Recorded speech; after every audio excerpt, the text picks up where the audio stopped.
My name is Rachael. I am the Senior Graphic Designer at Aqua. I'd like to talk about something that I'm guilty of, and I think a lot of women are guilty of, which is ignoring things that are wrong with themselves and letting them go before they actually get around to doing something about it. Listen to your body and do something when it tells you something is not right. My story goes back to a while ago. It was 2004. It's significant when you actually remember the year that it happened. I flew over to Melbourne to watch my sister do a competition, and I flew back. So I literally travelled to Melbourne on a flight and back over the course of a weekend. So it was 2 flights in quick succession. And the next week I went about my normal sort of routine. I'd sort of been resurrecting some sort of exercise program, and my legs started to hurt, and I assumed it might have been a bit of muscle soreness, and I ignored it. And it got to the point where I actually just physically, one morning I got up and I just couldn't stand on it, and I had to sit on the floor. And then I looked at my legs and I could see that my sore leg, which was my left leg, I hadn't noticed from standing up looking down how much bigger and swollen it was than my right.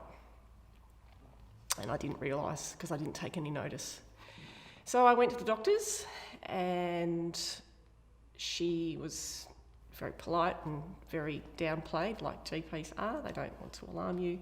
And she said, look, just as a precaution, we'll send you for an ultrasound. Didn't really specifically, she said, maybe there's a clot. So I went for the ultrasound, and I've learnt now that when you go for something like that and the technician goes dead silent, doesn't look at you, looks at the screen, takes lots of measurements, something's not right. She grabbed my hand and she wouldn't let it go. And she said, are you going back to the doctors? And I said, yes, I am. She said, good, because you need to. So I went back, and I had a clot that went from mid-calf to mid-thigh in my leg. And I got sent straight to the hospital because it was quite progressed and it was classed as very large. And I also had I have a thickened mitral valve in my heart. That's where they head if there's clots in your body.